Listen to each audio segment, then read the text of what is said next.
যিবিলাক স্কিম দিছে, যিবিলাক লেট্ৰিনত স্কিম দিছে, সেইবিলাক গুৱাহাটীৰ কোনোবা মিউজিয়ামত থক। এই লেট্ৰিন বিলাক আজি আমাৰ উন্নয়ন হৈছে নেকি চাহ জনগোষ্ঠী আৰু আদিবাসী ৰাইজৰ?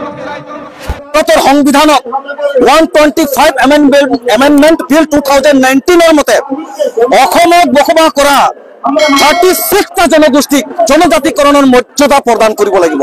অতি শীঘ্ৰে 125 এমেণ্ডমেণ্ট বিল ইমপ্লিমেণ্টেশ্যন কৰি তাত অসমত বসবাস কৰা প্ৰায় 1.5 কোটি আদিবাসীসকলক জনজাতিকৰণৰ মৰ্যাদা, ষ্টেটাছ, মাটিৰ পট্টা, ৰাজনৈতিক অধিকাৰ আৰু বাগিচা এলেকাত যিবিলাক চেলেঞ্জ সাৰপ্লাছ লেণ্ড, গেজেং লেণ্ড বিলাক আছে, যিবিলাক অতীত পতিত ভূমি আছে, এই ভূমিবিলাক আজি শ বছৰ ধৰি সুদীৰ্ঘ বছৰ পৰা বসবাস কৰিছে শ্ৰমিক কোঠাত শ্ৰমিকসকল।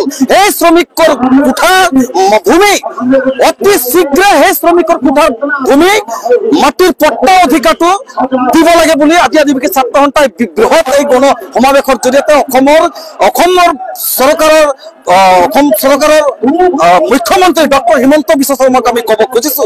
আৰু এইবিলাক দাবী যদি উইদিন দিস মান্থৰ ভিতৰত যদি নহয়, তেনেহলে কিন্তু স্পষ্ট কৈ দিছো আজিৰ এই বিশাল গণ সমাৱেশৰ জৰিয়তে যে অনাগত দিনবোৰত আহিবলগীয়া যি নিৰ্বাচন আছে, পঞ্চায়ত নিৰ্বাচন, বিধায়ক নিৰ্বাচন, এই নিৰ্বাচনে কিন্তু স্পষ্ট কথা বিজেপি চৰকাৰক ঘূৰাই পেলাবলৈ কিন্তু আদিবাসী ছাত্ৰ সন্থা, এছএমএছ, বিচিএমএছ আৰু জাতীয় মহাসভাই কিন্তু উঠি পৰি লাগিব। এইটো এয়া অকল আৰম্ভণিহে। চৰকাৰে দুইটা জনগোষ্ঠীৰ জাতীয় সংগঠনক ভাগ ভাগ কৰিছিলে। বৰ্তমান আমি একগোট হৈছো। তিনিচুকীয়া জিলাৰ পৰা আৰম্ভণি হৈছে ইয়াৰ শেষ, ইয়াৰ অন্ত ক'ত হ'ব এই কথা আমি আজি নকওঁ, কাৰণ ইয়াৰ কোনো সীমা নাই। গতিকে এতিয়াই চৰকাৰে যদি আমাৰ ভূমিপট্টা আৰু ৰাজনৈতিক অধিকাৰ আৰু জনজাতিকৰণৰ বিষয়টো যদি আগ নবঢ়ায়, কিন্তু আমি শান্ত হৈ নাথাকো। অকল এটিচি গাৰ্ডেন নহয়, উজনি অসমত যিমান বাগিচা আছে, সকলো বাগিচাৰ যিমান শ্ৰমিকৰ আৱাসগৃহৰ সৈতে মুখ্যমন্ত্ৰী ডাঙৰীয়া অতি শীঘ্ৰে ঘোষণা কৰিব লাগিব ম্যাদী পট্টাৰ বিষয়টো, নহ'লে আমি শান্ত নহওঁ।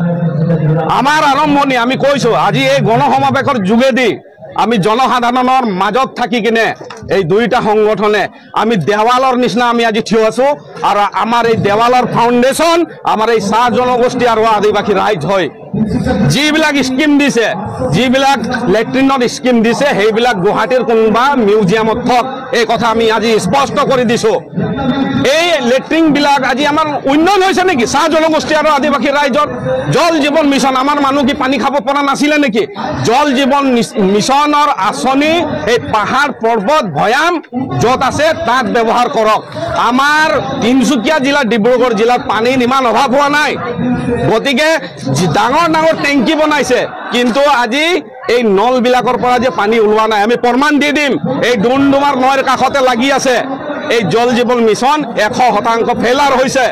ভুৱা চাৰ্টিফিকেট লোৱা হৈছে তাৰ পৰা, কমপ্লিমেণ্ট চাৰ্টিফিকেট। গতিকে এই কথাবিলাক আজি আমি কৈছো। আমাৰ আজি একগোট হোৱা এটাই কাৰণ, আমাক ভাগ ভাগ কৰি থৈছিলে।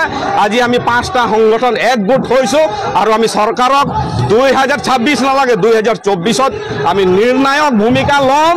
আৰু আমি জাতি মাটি ভেটি কেনেকৈ ৰক্ষা কৰিব লাগে আমি দেখাই দিম।